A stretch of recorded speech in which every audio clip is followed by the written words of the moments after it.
ఈ కర్కాటక రాశికి అధిపతి చంద్రుడు. ఈ చంద్రుడే ఈ విశ్వావసునామ సంవత్సరానికి మంత్రి. 44% అనుకూలతలు, 56% ప్రతికూలతలు.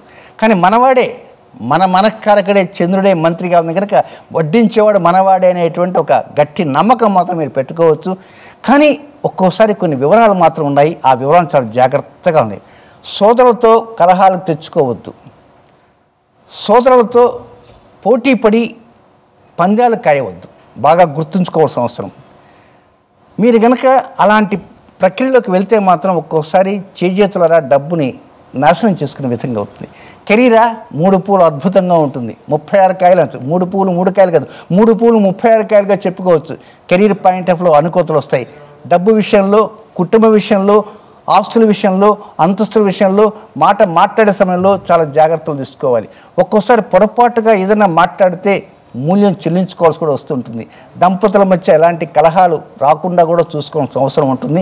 అయితే డెవలప్మెంట్స్ అనేది కొద్దిగా ఆలస్యంగా జరుగుతుంటాయి. కేవలం చాలా కష్టపడాల్సినంత అవసరం ఉంది. మీ వాడు మంత్రి అయినప్పటికీ కూడా, అంటే మనకారకుడు మీ రాశికి అధిపతి మంత్రి అయినప్పటికీ కూడా మీరు చాలా కష్టపడాలి. మావాడు పైన ఉన్నాడు కదా, మనం ఏ పని చేసినా చెల్లుతుంటే మాత్రం కుదరదు. కనుక మీరు కష్టపడాలి.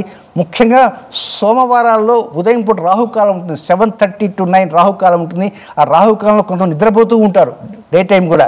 ఆ కనుక రాహుకాల సమయంలో పర్టికులర్గా సోమవారం రాహుకాలం నిద్ర మాత్రం పోకండి. ఇకపోతే ఒక చిన్న పరిహారం ఉంది. అదేంటంటే వారానికి 4 రోజులు సోమ, బుధ, గురు, శుక్ర. సోమ, బుధ, గురు, శుక్ర ఈ 4 రోజుల్లో మధ్యాహ్న భోజనంలో ఇంగు వేసినటువంటి పదార్థాలతో ఇంగు వేసినటువంటి వంటల్ని చక్కగా తినండి, భోంచేయండి, తృప్తిగా ఆస్వాదించండి. ఇంగువ పడదండి అనుకోండి, కనీసం ఆ ఇంగువ వాసన చూడటానికి ప్రయత్నం చేయండి. చిన్న డబ్బీలో పెట్టుకోండి. సోమ, బుధ, గురు, శుక్ర ఈ 4 రోజులలో డే టైంలో ఎవ్రీ హాఫ్ అన్ ఒకసారి వాసన చూస్తుంది. ఈ విధంగా వాసన చూస్తుంటే ఎక్కడో ఉండేటువంటి చంద్రుడు కాదు, మీ మనస్సులోనే చంద్రుడు దూరతాడు. మీ మనసులో ఉన్న చంద్రుడిని మంత్రి పదవి కనుక అయింది మిమ్మల్ని ఏదో ప్రకారంగా అనుకూలతలు ఇస్తూ చాలా వరకు ముందుకు దూసుకుని వెళ్ళేటట్టుగా, మీ అనుకూలమైనటువంటి వాతావరణంలోకి వెళ్ళేట్టుగా మీ ఆలోచనని పరిణమిల్లేలా చేస్తుంది. చక్కగా డెవలప్మెంట్స్ రావడానికి మీ యొక్క స్థితిగతుల్లో మార్పులు వస్తాయని చెప్పడంలో సందేహం ఎంత మాత్రం లేదు.